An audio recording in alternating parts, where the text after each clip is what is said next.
ہر نظر کانپ اٹھے گی محشر کے دن، خوف سے ہر کلیجہ دہل جائے گا۔ رب سلم و فرمانے والے ملے، کیوں ستاتے ہیں اے دل تجھے وسوسے، کیوں ستاتے ہیں اے دل تجھے وسوسے۔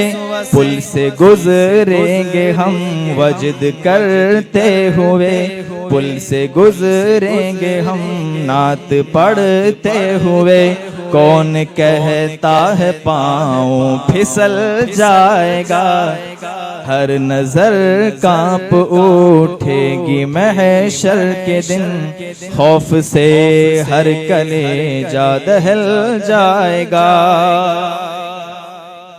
اختر خاصہ کیوں اتنا بے چین ہے، اختر خاصہ کیوں اتنا بے چین ہے، تیرا آقا شہنشاہ کونین ہے، تیرا آقا شہنشاہ کونین ہے۔ لو لگا تو سہی شاہ لولاک سے، لو لگا تو سہی شاہ لولاک سے، غم مسرت کے سانچے میں ڈھل جائے گا۔ لو لگا تو سہی شاہ لولاک سے، غم ہر نظر کانپ اٹھے گی محشر کے دن، خوف سے ہر کلیجہ دہل جائے گا۔ پر یہ ناز ان کے بندے کا دیکھیں گے سب، تھام کر ان کا دامن مچل جائے گا۔ السلام علیکم ورحمۃ اللہ وبرکاتہ۔ برادران ملت اسلامی، السلام علیکم ورحمۃ اللہ وبرکاتہ۔ الحمدللہ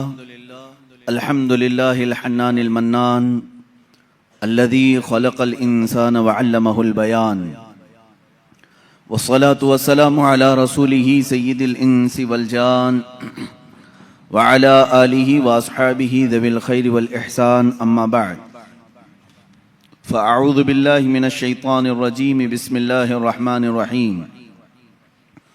وما هو على الغيب بضنين، صدق الله مولانا العظيم۔ وبلغنا رسوله النبي الأمين المتين المختار الكريم، ونحن على ذلك من الشاهدين والشاكرين، والحمد لله رب العالمين۔ بارگاہ رسالت معاب صلی اللہ تعالی علیہ وسلم میں درود پاک کا ہدیہ پیش کریں۔ اللہم صلی علی سیدنا و مولانا محمد معدن الجود والکرم، وآلہ واصحابہ الکرام وابنہ الکریم، وبارک وسلم صلاة دائمتا سرمدا ابدا۔ عزیزان گرامی وقار، آج کی محفل پاک میں عنوان سخن ہے علم غیب مصطفیٰ صلی اللہ تعالی علیہ وسلم۔ وہ رسول گرامی وقار صلی اللہ تعالی علیہ وسلم کے علم کے سمندر کے انتہا کو کون ناپ سکے؟ دینے والا خدا ہے، لینے والا رسول ہے۔ اللہ کے بہت سارے رازوں میں سے ایک راز علم غیب مصطفیٰ بھی ہے۔ رسول کریم صلی اللہ تعالی علیہ وسلم کو کتنا علم عطا ہوا، کتنا غیب جانتے تھے، یہ امت کا بحث کا موضوع نہیں ہے۔ بس ہمیں اتنا ہی یقین رکھ لینا چاہیے جو بریلی کے امام نے ہمیں یوں سکھایا ہے کہ سر عرش پر ہے تیری گزر، دل فرش پر ہے تیری نظر۔ یا رسول اللہ، سر عرش پر ہے تیری گزر، دل فرش پر ہے تیری نظر، ملکوت و ملک میں نہیں کوئی شے وہ جو تجھ پہ عیاں نہیں۔ حضور اکرم صلی اللہ تعالی علیہ وسلم کے دربار میں آپ کی نگاہ اثر میں کون سی ایسی چیز ہے جو مخفی ہے، جو چھپی ہوئی ہے؟ اور کوئی غیب کیا تم سے نہاں ہو بھلا؟ نہاں کہتے ہیں چھپی ہوئی چیز کو، پوشیدہ۔ اور کوئی غیب کیا تم سے نہاں ہو بھلا، جب نہ خدا ہی چھپا تم پہ کروڑوں درود۔ رسول گرامی وقار صلی اللہ تعالیٰ علیہ وسلم کو اللہ تعالیٰ نے جو معجزے عطا کیے، ان معجزات میں سے ایک عظیم معجزہ آپ کا علم غیب بھی ہے۔ مجھے یہاں پر اس موضوع پر گفتگو اس لیے بھی کرنی ہے کہ زمانے کے گزرتے گزرتے کچھ اسلام میں ایسے خیالات بھی پنپنے لگے جنہوں نے حضور پاک صلی اللہ علیہ وسلم کے علم غیب کا سرے سے انکار کر دیا، اور بعض جماعتیں تو وہ ہیں جو غیب کو مانتی ہیں لیکن وہ ناپتی ہیں، اتنا تھا اور اتنا نہیں تھا۔ یہ سب بدعات ہیں، یہ سب نئی ایجاد کی ہوئی چیزیں ہیں۔ فرقے میں نئی تعلیمات آئی کہ رسول پاک صلی اللہ تعالیٰ علیہ وسلم کو اتنا غیب تھا، اتنا غیب تھا۔ پہلی بات تو یہ ہے کہ ان کے علم کو جج کون کرے جو ان سے بڑا عالم ہو؟ کیا کوئی امتی اپنے رسول کے علم کو ناپ سکتا ہے؟ اب یہاں سے میں آپ کو قرآنی آیات اور احادیث کی روشنی میں اور اقوال سلف صالحین کی روشنی میں عرض کرنا چاہوں گا، امت کے سابقہ علماء سے لے کر صحابہ تک کا عقیدہ کیا رہا ہے حضور پاک صلی اللہ علیہ وسلم کے علم غیب کو لے کر۔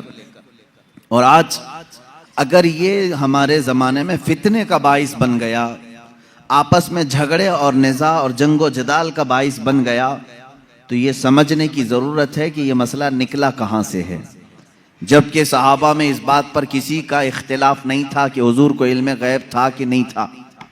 اس پر کوئی ڈسکشن آپ حدیث کی کتابوں میں نہیں دکھا سکتے کہ صحابہ آپس میں جھگڑتے تھے کہ حضور کو اس بات کا غیب تھا کہ نہیں تھا، کبھی نہیں۔ بلکہ صحابہ تو صحابہ ہیں، اس زمانے کے جو مشرکین تھے، جو کافر تھے، ان کا بھی عقیدہ تھا کہ جو نبی ہوتا ہے وہ غیب کی خبریں دیتا ہے، ان کا بھی عقیدہ تھا۔ بات تو یہی ہے، کئی لوگ آ کر کے حضور پاک صلی اللہ تعالیٰ علیہ وسلم سے غیب کی خبریں پوچھتے تھے۔ اگر آپ اللہ کے نبی ہیں تو فلاں چیز بتا دیجئے، اگر آپ اللہ کے نبی ہیں تو فلاں چیز بتا دیجئے۔ تو ان کا حضور کے پاس آ کر کے اس طرح سوال کرنا، یہ اس بات کی دلیل ہے کہ کافروں کا بھی عقیدہ تھا کہ نبی غیب کی خبریں جانتا ہے۔ صحابہ کی تو بات چھوڑیں، صحابہ میں تو کبھی یہ بات ڈسکشن میں آئی نہیں، لیکن 14 صدیوں کے بعد امت اس حال سے گزر رہی ہے کہ ان میں بھی کچھ بنام علماء ایسے لوگ آئے جنہوں نے باضابطہ فرقوں کی بنیاد رکھی اور کتابوں میں لکھ مارا رسول پاک صلی اللہ تعالیٰ علیہ وسلم کو پیٹھ پیچھے کی خبر نہیں تھی، یا دیوار پیچھے کا علم نہیں تھا۔ یہ وہ باتیں ہیں جو 1400 سال کے بعد بعض مولوی کہلانے والے حضرات نے لکھ دیا یا گڑھ لیا اور امت کو اسی بات پر پریشان کر دیا، جماعتیں پیدا ہو گئی۔ لیکن میرے عزیزو، ہم جو آج تک عقیدے پر ہیں، الحمدللہ یہ وہی ہے جو 14 صدیاں پہلے صحابہ کا عقیدہ تھا۔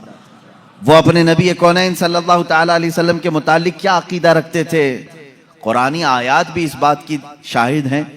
چند ان کے جو اعتراضات ہیں، میں آج پوری علمی گفتگو آپ سے کروں گا، تھوڑا ذہن کو تیار رکھیں، دلائل کو بھی سمجھیں، اس لیے کہ صرف سنی سنائی بات پر یقین کر لینا یہ سنی کی عادت نہیں ہونی چاہیے، دلائل کی روشنی میں بات کریں۔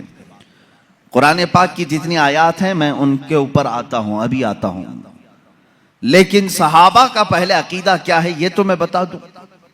حضور پاک صلی اللہ تعالیٰ علیہ وسلم کے پاس ایک صحابی حاضر ہوتے ہیں، اور وہ غریب صحابی تھے۔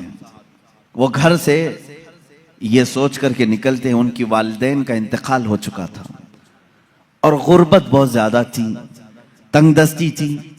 وہ صحابی کہتے ہیں میں گھر سے یہ نکلا کہ آج حضور پاک صلی اللہ علیہ وسلم سے یہ دونوں چیزوں کی دعا کرا لوں، میرے ماں باپ کی مغفرت کی دعا ہو جائے، میرے مال میں برکت کی دعا ہو جائے۔ وہ آئے مسجد نبوی شریف میں، لیکن معاملہ ایسا تھا کہ عصر کے بعد بڑے بڑے صحابہ حضور پاک صلی اللہ علیہ وسلم کو گھیر کر بیٹھے ہوئے تھے، ان کو جانے کا موقع ہی نہیں ملا، اور یہ کہتے ہیں میری ہمت نہیں ہو سکی سب سے آگے بڑھ کر کے میں اپنا مدعا رکھوں۔ مغرب کی اذان ہو گئی، مغرب پڑھائی رسول کریم صلی اللہ علیہ وسلم نے، پھر جلسہ ہوا، لیکن پھر صحابہ گھیر لیے. یہ کہتے ہیں مجھے بات کرنے کا موقع ہی نہیں ملا, دور کھڑا رہا. عشاء ہو گئی. اللہ کے حبیب صلی اللہ تعالی علیہ وسلم عشاء کے بعد اپنے حجرے کی طرف روانہ ہو گئے, اپنے گھر کی طرف روانہ ہو گئے. صحابی کہتے ہیں آخر تک مجھے بولنے کا موقع نہیں ملا. سوچا کہ دروازہ کھلنے سے پہلے ایک بار موقع مل جائے میں بات کر لوں. یہ سوچتے ہوئے پیچھے ہاتھ باندھے چلے جا رہے تھے. اللہ کے نبی صلی اللہ تعالی علیہ وسلم آگے آگے چل رہے ہیں. دروازے کے قریب پہنچے. رسول کریم صلی اللہ تعالی علیہ وسلم پلٹ کر کے دیکھتے ہیں اور اس صحابی سے کہتے ہیں جا اللہ تیرے والدین کی مغفرت فرمائے, اللہ تیری غریبی اور تنگ دستی کو دور فرمائے. ملی وہ مراد بھی جو کہہ نہ سکا لب سے, میرے سکوت پر بھی میرے شاہ کی نظر گئی. عزیزان گرامی, یہ صحابہ کا عقیدہ تھا. وہ کہتے ہیں کہ مجھے بولنے کی ابھی نوبت بھی نہ آئی. اللہ کے حبیب صلی اللہ تعالی علیہ وسلم نے اسی بات کی دعا میرے لیے فرمائی جس بات کا میں گھر سے سوچ کر کے نکلا تھا. تو یہ صحابہ کا ایمان بھی تھا, یقین تھا کہ اللہ کے نبی صلی اللہ تعالی علیہ وسلم غیب کی خبریں جانتے ہیں. اب اور دوسرے صحابہ کی بات میں بتاؤں. جنگ تبوک کے موقع پر, جنگ تبوک بڑی سخت جنگ ہوئی ہے اور مدینے سے تقریباً 800-900 کلومیٹر دور کا فاصلہ ہے تبوک. اللہ کے حبیب صلی اللہ تعالی علیہ وسلم نے مدینے کے سارے جتنے بھی جوان تھے سب سے کہا تھا کہ اس جنگ میں شریک ہو جائیں. سب نکلے. 3 صحابہ پیچھے رہ گئے. اس میں حضرت کعب بن مالک رضی اللہ تعالیٰ عنہ جو حدیث کے راوی ہیں فرماتے ہیں مجھے کچھ ہوا تو نہیں تھا, ابھی جاؤں گا تبھی جاؤں گا, جیسے لوگ جماعت میں شریک ہونے کے لیے کاہلی کر جاتے ہیں آج کے زمانے. میں صحابہ کو تمثیل یا تشبیہ نہیں دے رہا, لیکن وہ صحابی کہتے ہیں میرے ساتھ ایسا معاملہ ہوا کہ کوئی عذر نہیں تھا, لیکن میں سوچا کہ ابھی صبح جا کر کے جماعت میں مل جاؤں گا. صبح ہوئی, صحابہ کی صفیں لگی, نکلنے کا وقت آ گیا. انہوں نے یہ سوچا تھوڑا گھر میں آرام کر لیتا ہوں, دوپہر تک مدینے کے باہر ہی رہیں گے, جلدی سے جا کر کے مل لوں گا. وہ جماعت مدینے سے باہر بھی چلی گئی. سوچتے سوچتے شام ہو گئی اور یہ نہیں گئے. اس طرح 3 صحابہ مدینے میں رہ گئے. اور جنگ تبوک میں میرے آقا صلی اللہ تعالی علیہ وسلم بنفس نفیس تشریف لے گئے. جب جنگ کا ختم ہوئی, وہاں سے واپسی ہوئی, آنے کے فوراً بعد اللہ کے حبیب صلی اللہ تعالی علیہ وسلم نے ان 3 کو طلب کیا. اب ان کی باتیں سنیں. حضرت کعب بن مالک ہیں اس میں. یہ کہتے ہیں اللہ کے رسول صلی اللہ تعالی علیہ وسلم نے ہمیں بلوایا اور حضور کی عادت کریمہ تھی, سب سے پہلے پوچھتے تھے کوئی عذر تھا تمہارے پاس, نہ آنے کی کوئی وجہ تھی. اب اس صحابی کی بات سنیں. کہتے ہیں میں چاہتا تو کچھ نہ کچھ بات گڑھ لیتا کہ گھر کا کام کاج آ گیا تھا, بچے بیمار تھے, جائیداد کا مسئلہ تھا, کچھ تو کہہ دیتا. حضرت کعب کہتے ہیں یہ الفاظ ہیں ان کے, میں کچھ بہانہ کر لے جاتا, لیکن اس کے پاس کیا بہانہ کروں جو دلوں کی حالات بھی جانتا ہے, جو دلوں کی بھی خبر رکھتا ہے. وہ کہتے ہیں صحابی رسول کہ میں کہہ دیا کہ اے اللہ کے نبی آپ بہتر جانتے ہیں, عذر تو کچھ نہیں تھا, سستی اور کاہلی نے مجھے دور رکھا. تینوں کا یہی معاملہ تھا. بہرحال یہ معاملہ الگ ہے, کسی دوسرے وقت عرض کروں, یہ لمبی حدیث ہے. حضور پاک صلی اللہ تعالی علیہ وسلم نے ان تینوں صحابہ کا بائیکاٹ کیا 40 دن تک. پھر قرآن کی آیت نازل ہوئی, ان کی توبہ قبول ہوئی, پھر ان کو معاف کیا گیا. لیکن مجھے اس سے بیان یہی کرنا تھا, صحابہ کا عقیدہ یہ ہے, وہ یہ کہتے ہیں ہم چاہتے تو بہانہ کر لیتے, لیکن ان کے پاس کیا بہانہ کریں جو دلوں کی بھی جانتے ہیں. اس کا مطلب یہ ہے کہ یہ صحابہ اس طرح کا عقیدہ نہیں رکھتے تھے جو آج کے ملا کہتے ہیں کہ پیٹھ پیچھے کی خبر نہیں تھی, دیوار کے پیچھے کی خبر نہیں تھی. وہ صحابی کہتے میرے دل کے حالات وہ جانتے تھے, اس لیے میں بہانہ نہیں کر سکا. عزیزان گرامی وقار, 1-2 نہیں, کئی باتیں اس بات کی شاہد ہیں اور دلیل ہیں. اللہ کے حبیب صلی اللہ تعالی علیہ وسلم نے غیب کی خبریں دی ہیں. اب مجھے یہ بتائیں, نبی جو لفظ ہے یہ کسی بھی دنیا کی ڈکشنری میں جا کر اٹھاؤ, عربک لفظ ہے, یہ نبی عربک ورڈ ہے. اس کا ترجمہ کہیں سے بھی جا کر کے آپ دیکھیں, نبی کا معنی ہوتا ہے غیب کی خبر دینے والا. غیب کی خبر دینے والا. اس کا ڈیفینیشن ہی یہ ہے. اگر وہ غیب کی خبریں نہ دے تو پھر نبی کیسا؟ وہ لفظ ہی اس کے اوپر سوٹ نہیں کرے گا اگر وہ غیب کی خبر نہیں جانتے ہوں. غیب کی خبر سے مراد کیا ہے میرے عزیزو؟ جو ظاہر ہے ہم اس کو کہتے ہیں ظاہری خبر. اور غیب میں بہت ساری چیزیں آتی ہیں. زمینوں کا علم، آسمانوں کا علم، تمہارے نسب کا علم، تمہارے دلوں کے اندر چھپے ہوئے رازوں کا علم، تمہارے گھروں میں موجود خبروں کا علم. بہت ساری چیزیں آتی ہیں، یہ سب غیب میں آتی ہیں. اب حضرت عیسیٰ علیہ السلام کے متعلق قرآن کہہ رہا ہے وَأُبْرِئُ الْأَكْمَحَ وَالْأَبْرَصَ وَأُحْيِي الْمَوْتَى بِإِذْنِ اللَّهِ وَأُنَبِّئُكُم بِمَا تَأْكُلُونَ وَمَا تَدَّخِرُونَ فِي بُيُوتِكُمْ. حضرت عیسیٰ علیہ السلام کہتے ہیں کہ میں تمہیں وہ سب چیزوں کی بات بتا دوں گا، خبر دے دوں گا جو کچھ تم اپنے گھروں میں بیٹھ کر کھاتے ہو اور جو کچھ تم جمع کرتے ہو. یہ کون کہہ رہا ہے؟ عیسیٰ علیہ السلام. ان کی زبان میں قرآن بیان کر رہا ہے. قرآن یہ کہہ رہا ہے عیسیٰ علیہ السلام ان تمام چیزوں کی خبر دیتے تھے جو لوگ اپنے گھروں میں کھاتے ہیں، جو لوگ اپنے گھروں میں جمع کرتے ہیں. جب بنی اسرائیل کے نبی عیسیٰ علیہ السلام گھروں میں موجود کھانوں کی خبر دے سکتے ہیں، سید الانبیاء صلی اللہ تعالی علیہ وسلم پوری امت کی خبر نہیں رکھ سکتے؟ عزیزان گرامی وقار، رسول گرامی وقار صلی اللہ تعالی علیہ وسلم کتنا غیب رکھتے تھے کتنا نہیں، ایک الگ ٹاپک ہے.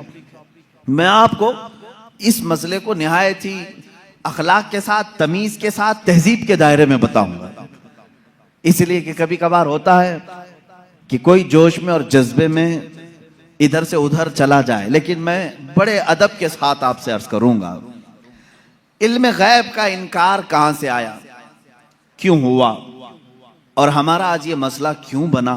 اس کی وجہ یہ ہے کہ بعض سلفی اور وہابی اور ان کی پیروی میں جماعت دیوبند، جن کے بعض علماء نے حضور پاک صلی اللہ تعالی علیہ وسلم کے کچھ علم غیب کا انکار کیا، ان کی کتابوں میں موجود ہے. اب یہیں سے یہ مسئلہ نکلا. ان کے اس مذعومہ باطل عقیدے کے اوپر امام اہل سنت فاضل بریلوی رحمۃ اللہ تعالی علیہ نے پوری کتاب تصنیف فرمائی، الدولۃ المکیہ بالمادۃ الغیبیہ، جس میں تقریباً 200 دلائل سے ثابت کیا ہے کہ حضور پاک صلی اللہ تعالی علیہ وسلم کو ما کان و ما یکون کا علم تھا. جو کچھ ہو چکا اور جو کچھ ہونے والا ہے سب کا علم تھا، سب کا علم تھا.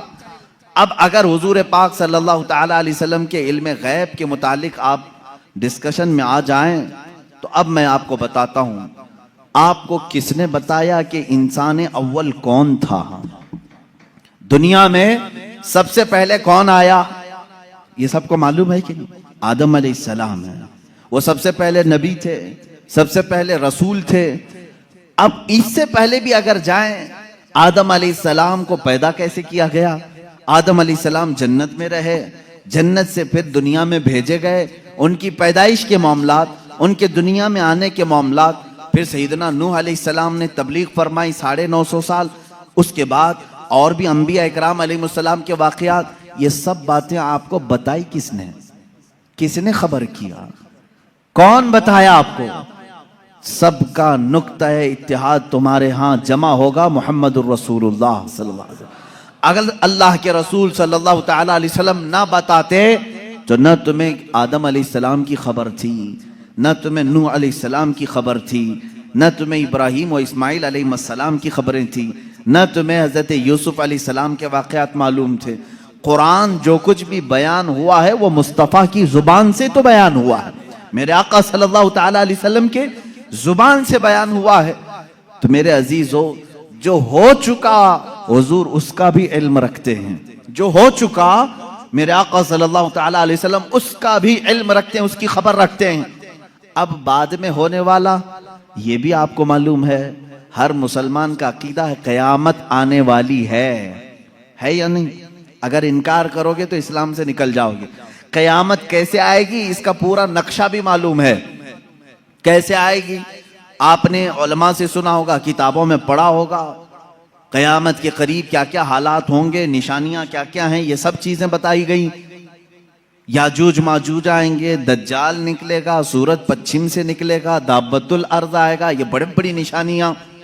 عیسیٰ علیہ السلام نازل ہوں گے، امام مہدی کا ظہور ہوگا، یہ بڑی بڑی نشانیاں. اور اس کے بعد ایک دن ایسا آئے گا کہ سور پھونکا جائے گا. یہ اسرافیل علیہ السلام کے ہاتھ میں ابھی سور ہے، فرشتے ہیں، اور وہ باجے کی شکل کی ایک چیز ہے، اس سے آواز دھیرے دھیرے نکلے گی اور اس کے بعد پھیلتی جائے گی، نہایت تیز ہو جائے گی. اسی آواز کے دھماکے سے پوری دنیا کا اختتام ہوگا. پھر سورج چاند ٹکرا دیے جائیں گے، تارے پھٹ جائیں گے، زمین اڑا دی جائے گی، پہاڑ روئی کے گالے کی طرح اڑ رہے ہوں گے. پھر میدان قیامت قائم کیا جائے گا، قیامت آئے گی. اتنا سارا ڈیٹیل یہ کس نے بتایا آپ کو؟ یہ کون بتایا ہے؟ اگر رسول پاک آنے والی خبروں کو نہیں جانتے تھے تو پھر قیامت کی خبر کبھی نہیں دیتے. اس کا مطلب ہے اللہ کے نبی صلی اللہ تعالی علیہ وسلم آدم علیہ السلام کی پیدائش سے لے کر روز قیامت تک جو سور پھونکا جائے گا، کائنات کی ہر چیز سے واقف تھے، ہر چیز سے باخبر تھے. حضور اکرم صلی اللہ تعالی علیہ وسلم کا علم غیب کتنا تھا، کتنا نہیں تھا، اب اس پر آتے ہیں ہم. اس لیے کہ بعض علماء، ان سے ہمارا بھی ڈسکس ہوا، انہوں نے کہا کہ آپ خواہ وہابی اور دیوبندی جماعت سے اختلاف رکھتے ہیں، ہم کبھی انکار نہیں کرتے حضور صلی اللہ تعالی علیہ وسلم کے علم غیب کا، لیکن ہم یہ کہتے ہیں کہ پورا علم غیب ان کے پاس نہیں تھا. انہوں نے باضابطہ ہمارے ساتھ یہ ڈسکس کیا، پورا علم غیب نہیں تھا. ہم حضور کے تھوڑے سے علم غیب کا انکار نہیں کرتے، ہاں تھا رسول کو، لیکن پورا نہیں تھا ہر چیز کا. میں نے کہا اس پر کیا دلیل ہے آپ کے پاس؟ انہوں نے کہا بعض مقامات پر حضور نے کہا ہے مجھے معلوم نہیں. بہت سارے ایسے مقامات ہیں واقعہ ہو گیا، حضور کو اس کی خبر نہیں رہی. اس کا مطلب ہے حضور کو پورے علم غیب کا پورا علم غیب نہیں تھا، تھوڑا سا تو تھا، ہم اس کا اقرار کرتے ہیں. میرے عزیزو جواب صرف اتنا ہی ہے کہ چلو میاں ہم اور آپ بیٹھتے ہیں، ہم یہ لکھتے ہیں کہ حضور کا کیا کیا علم غیب تھا، اور آپ یہ لکھو کہ حضور کو کس کس چیز کا نہیں تھا. مبارک ہو تمہیں، تم حضور کے علم غیب کی نفی پر لکھتے جاؤ اور ہم حضور کے علم غیب کے اس بات پر لکھتے جائیں گے کہ اللہ کے نبی صلی اللہ تعالی علیہ وسلم کو کن کن چیزوں کی خبر تھی اور تم کن کن چیزوں کی نہیں تھی، اس پہ لکھو. اور اس کے بعد ماتم کرو اپنی زندگی پر کہ اللہ نے تمہیں کس طرح کی یہ ڈیوٹی لگائی کہ نبی کونین کا نقص نکالنے پر پوری زندگی لگا دی. حضور پاک کے صلی اللہ تعالی علیہ وسلم کے مرتبے کو کم کرنے کے لیے تمہیں ڈیوٹی لگ گئی، تم اس چیز پر تیار ہو گئے. عزیزان گرامی وقار، پہلے یہ تو مجھے بتائیں کہ کون ہے جو یہ انصاف کرے گا اتنا تھا اتنا نہیں تھا؟ کتنا تھا؟ کیا تم نبی کے زمانے میں ہو؟ حضور پاک صلی اللہ تعالی علیہ وسلم سے تم نے کچھ پوچھا ہے اس بارے میں؟ چلو اگر 100 چیزوں کا علم تھا حضور صلی اللہ تعالی، یا علم غیب اگر 100 کو کہتے ہیں تو تم بتاؤ حضور کے پاس 70 تھا کہ 75 تھا کہ 80 تھا کہ 82 تھا؟ کوئی حد ہے تمہارے پاس؟ نہیں بتا سکیں گے، میرا چیلنج ہے. وہ کہتے ہیں بعض کا تھا. ارے میاں وہ بعض کی بھی تو تحدید کر دو، بعض کا مطلب کیا ہے؟ نہیں، بعض کا علم غیب تھا. آج بھی وہ کہتے ہیں حضور کو بعض چیزوں کا علم غیب تھا. میں یہی کہتا ہوں وہ بعض کتنا تھا یہ آپ متعین کر کے بتا دو. چلو 30% تھا، 40% تھا، پرسنٹیج نہیں بیان کر سکیں گے.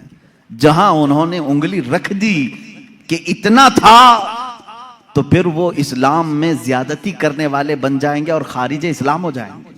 حضور کے علم کو انہوں نے اگر گھیر دیا اتنا تھا. اب ہم سے وہ پوچھتے ہیں چلو ٹھیک ہے ہم نہیں بتاتے کتنا پرسنٹ تھا، آپ ہی بتاؤ کتنا تھا. ہم کہتے ہیں اللہ کے بعد اگر کوئی علم ہے تو رسول پاک کے بعد، تو اللہ کا ناپو، اس کے بعد پتہ چل جائے گا. اللہ رب العزت کا جو علم ہے اس کے بعد اللہ نے اگر کسی کو علم عطا کیا ہے تو اپنے رسول کو عطا کیا. یہ ہمارا عقیدہ ہے. اب ہمیں معلوم نہیں اللہ کا علم کتنا ہے، اب ہم کو وہ اصل معلوم نہیں، تو پھر جس کو عطا کیا اس کا کہاں ہم حساب کر سکیں گے. اب ایک ایگزامپل میں آپ کو بتا دوں. سیدنا خضر علیہ السلام، جن کو خضر کہا گیا ہے، موسیٰ علیہ السلام اور حضرت خضر کا جو واقعہ ہے سورہ کہف میں ہے، انہوں نے خود کہا ہے کہ مجھے بعض چیزوں کی حکمت دی گئی۔ حضرت موسیٰ علیہ السلام حضرت خضر سے ملنے کے لیے گئے تھے، معلوم ہوگا آپ کو واقعہ۔ موسیٰ علیہ السلام اپنے زمانے کے جلیل القدر پیغمبر ہیں، آپ نے اللہ کی بارگاہ میں دعا کی کہ اے اللہ، جو علم و حکمت سے بھرا ہوا تیرا بندہ ہے، مجھے اس سے ملاقات کرا۔ اللہ نے فرمایا ایک مچھلی بھون کر کے لے چلو، سمندر کے کنارے کنارے چلتے رہو، جہاں یہ مچھلی زندہ ہو کر سمندر میں چلی جائے وہاں میرے اس بندے سے تیری ملاقات ہوگی۔ قرآن پاک میں یہ موجود ہے سورہ کہف میں۔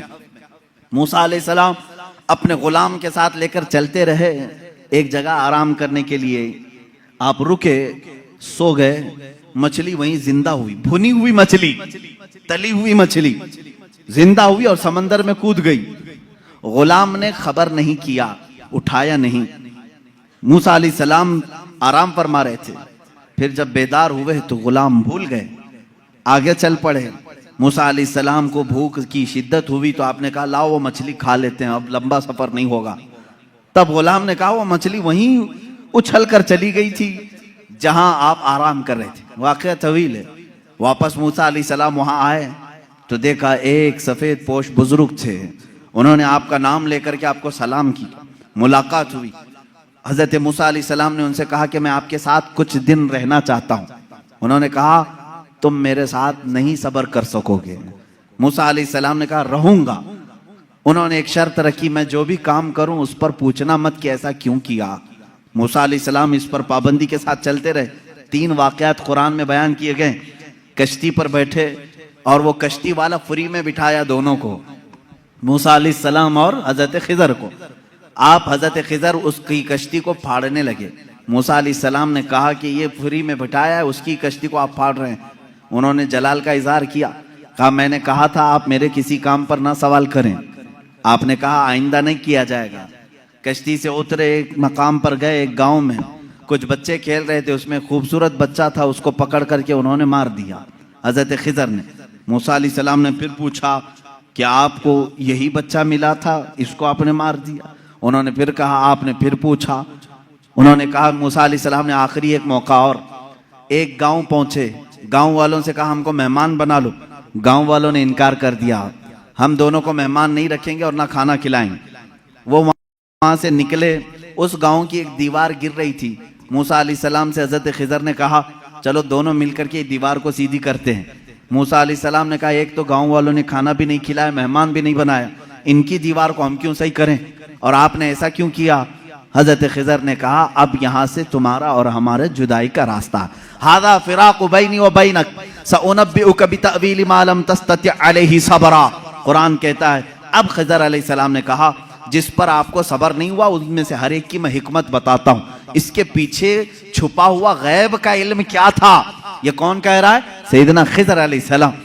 اس کے پیچھے چھپے ہوئے راز کیا تھے؟ وہ کشتی جس میں ہم بیٹھے تھے میں نے اس لیے پھاڑا کہ کنارے ایک بادشاہ ظالم جو اچھی کشتیوں کو دیکھ کر کے غصب کر لیتا تھا، لوٹ لیتا تھا، میں نے اس پر احسان کر کے تھوڑا سا عیب لگا دیا تاکہ اس مزدور کی کشتی کو بادشاہ ہڑپ نہ لے، غصب نہ کر لے۔ یہ اس کے اندر چھپا ہوا غیب تھا، غیب کا علم تھا۔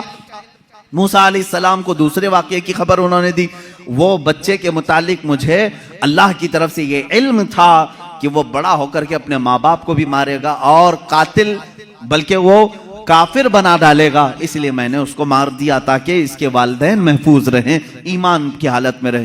تیسرے اس دیوار کو ہم نے جو صحیح کیا وہ در حقیقت 2 یتیموں کی تھی، ان کے باپ نے اس دیوار کے پیچھے خزانہ دفن کیا ہے، اگر یہ گر جاتی تو گاؤں والے ہڑپ لے جاتے، میں نے ان یتیموں کی حفاظت کے لیے دیوار کو صحیح کیا۔ یہ 3 غیب کی خبریں بتاتے ہیں حضرت خضر۔ اس کے بعد جو بات ہے خضر، سیدنا خضر، ان کے متعلق خود اختلاف ہے کہ یہ نبی تھے کہ ولی تھے، نبی تھے کہ ولی تھے۔ بعض علماء نے کہا بنی اسرائیل کے نبی تھے، بعض علماء نے کہا نہیں وہ اپنے وقت کے ولی تھے۔ بہرحال اللہ نے ان کو علم و حکمت عطا کیا تھا۔ اب آؤ میں آپ کو بتاتا ہوں کتنا دیا تھا۔ اب یہی بات چل رہی نا، کتنا دیا تھا، اتنا کی اتنا۔ حضرت موسیٰ علیہ السلام نے حضرت خضر سے پوچھا کہ آپ کو کتنا علم غیب ملا؟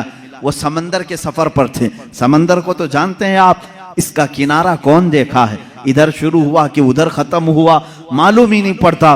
سمندر تو وہاں تک دکھتا ہے جہاں تک آسمان لگا ہوا دکھتا ہے۔ سمندروں کو آپ نے دیکھا ہوگا تو معلوم ہے، ہم نے سفر بھی کیا ہے، کوئی کنارہ سمندر کا دکھتا نہیں جلدی۔ حضرت خضر اس وقت کشتی میں بیٹھے ہوئے ہیں موسیٰ علیہ السلام کے ساتھ، ایک چڑیا اڑتی ہوئی آئی، بیٹھی، اس نے چونچ مارا اور سمندر سے قطرہ پانی پی اور اڑ کر چلی گئی۔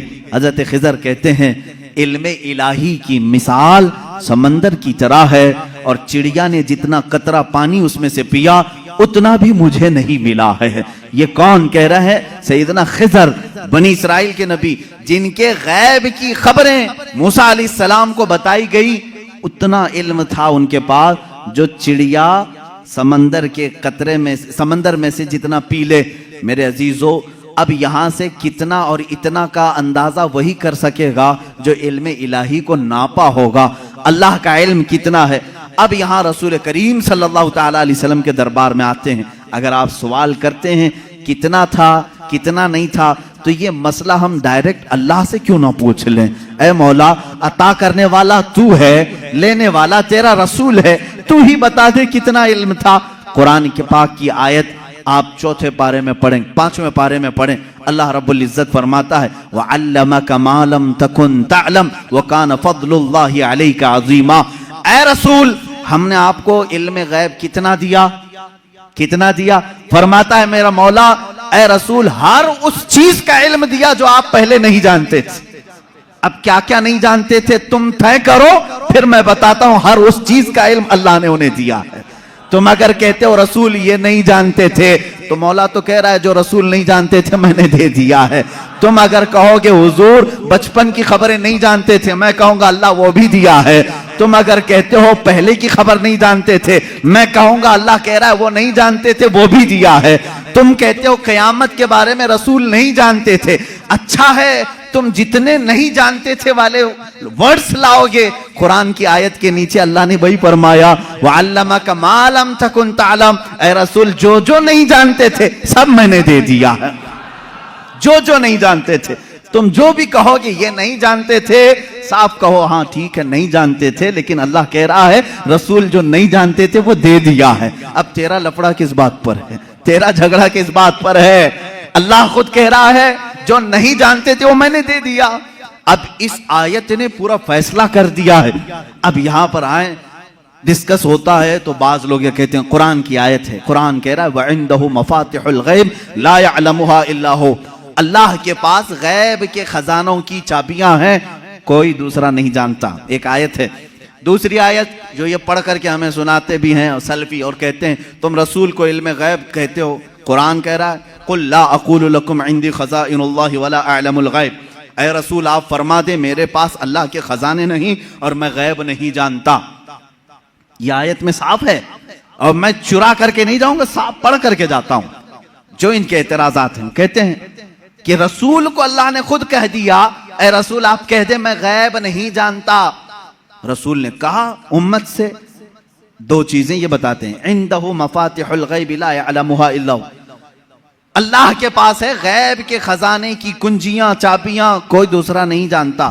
دو آیتیں، ایک تیسری آیت اور بھی پڑھتے ہیں اور یہ کہتے ہیں ان اللہ عنده علم الساعة وينزل الغيث ويعلم ما في الارحام وما تدري نفس ماذا تكسب غدا وما تدري نفس بأي ارض تموت۔ بے شک اللہ کے پاس 5 چیزوں کا علم ہے، اس کو کوئی دوسرا نہیں جانتا۔ قیامت کب آئے گی، بارش کب آئے گی، ماں کے پیٹ میں کیا ہے، یعلم ما فی الارحام وما تدری، اور کوئی آدمی یہ نہیں جانتا کہ کل کیا ہوگا۔ 5ویں چیز ہے کوئی یہ نہیں جانتا کہ کس زمین میں مرے گا۔ 21ویں پارے کی آیت ہے، اللہ فرما رہے 5 چیزوں کا علم اللہ ہی کے پاس ہے۔ میرے عزیزو یہ سوالات کے بوچھار ہیں جو ایک سیدھے سادے بھولے بھالے سنی مسلمان کے سر پر لاد دیے جاتے ہیں اور اسے بوجھل کر کے کہا جاتا ہے قرآن جب یہ کہہ رہا ہے رسول کو کہ آپ کہہ دیں کہ میں غیب نہیں جانتا، اور اللہ کہہ رہا ہے کہ غیب کے خزانے کی چابیاں اسی کے پاس ہے کسی کے پاس نہیں، تو جواب دینا مشکل ہوتا ہے۔ بعض بندوں کو کہتے ہاں صحیح بات ہے، ہمارے مولوی حضرات نے کچھ اور بتایا تھا، یہاں باتیں میں آج آپ کو کھل کر کے ان تمام چیزوں کی وضاحت کروں گا۔ ایک بات میں تقریباً یہاں پر 100 کتابوں سے ثابت کر سکتا ہوں. مصنفین، شارحین حدیث، سیرت نگار، محدثین، مفسرین قرآن، ان کی پوری جماعتوں کے تقریباً 100 ائمہ کرام کی کتابوں سے ہم ثابت کر سکتے ہیں. ان ساری آیتوں میں اللہ نے جو فرمایا ہے کہ کسی کے پاس نہیں، اس کا مطلب کیا ہے؟ غیب کے خزانوں کی چابیاں کسی کے پاس نہیں. میرے عزیز، اس سے کہو ہم بھی یہی مانتے، اللہ کے سوا کسی کے پاس نہیں. پہلی آیت پر میں بات کر رہا ہوں. ہمارا بھی عقیدہ یہ ہے غیب کے خزانوں کی چابیاں صرف اللہ کے پاس ہے. لیکن اسی آیت میں یہ کہیں دکھا دو کہ اس خدا نے یہ بھی کہا ہو کہ میں کسی کو دیتا بھی نہیں. اس آیت میں مجھے یہ دکھا دو. یہ تو میں بھی مانتا ہوں کہ اللہ نے فرمایا غیب کے خزانوں کی چابیاں صرف اسی کے پاس ہیں، مالک وہی ہے. لیکن کیا اس نے اس آیت میں یہ بھی کہا کہ میں یہ کسی کو دیتا ہی نہیں؟ یہ مجھے بتا دو. کہیں کہا اللہ نے میں کسی کو دیتا ہے نہیں؟ لیکن میں تمہیں بتاتا ہوں اللہ دوسری جگہ فرما رہا ہے وَمَا كَانَ اللَّهُ لِيُطْلِعَكُمْ عَلَى الْغَيْبِ وَلَكِنَّ اللَّهَ يَجْتَبِي مِن رُّسُلِهِ مَن يَشَاءُ. اللہ رب العزت کے پاس علم غیب کے خزانے ہیں، کوئی دوسرا اس کا مالک نہیں. ہاں اللہ فرماتا ہے وَلَكِنَّ اللَّهَ، لیکن اللہ اپنے بندوں میں سے جسے چاہتا ہے غیب کے خزانے دیتا ہے. ایک طرف تو رب تعالیٰ فرما رہے ہیں. اب سمجھ میں آئی بات؟ دوسری آیت یہ نہیں پڑھتے، یہ چرا کے جاتے ہیں. میں نے یہ جو اعتراض کرتے ہیں وہ بھی آیت پڑھی، اور جواب میں جو آیت پڑھنی چاہیے تھی وہ بھی میں نے پڑھی. اللہ نے فرمایا بالکل سچ ہے، ہمارا عقیدہ بھی یہی ہے غیب کے خزانوں کی چابیوں کا مالک صرف اللہ ہے. لیکن اس نے کہیں قرآن میں یہ نہیں کہا کہ میں یہ چابیاں کسی کو نہیں دیتا. کہیں کہا اللہ تعالیٰ نے، بلکہ رسول سے پوچھتے ہیں. میرے آقا صلی اللہ تعالیٰ علیہ وسلم خود فرماتے ہیں، حدیث پاک ہے، صحیح حدیث ہے، اعطیت مفاتیح خزائن الارض. معراج کی رات آپ کو اللہ نے کیا کیا دیا؟ حضور فرماتے ہیں مجھے زمین کے سارے خزانوں کی چابیاں اللہ نے دی.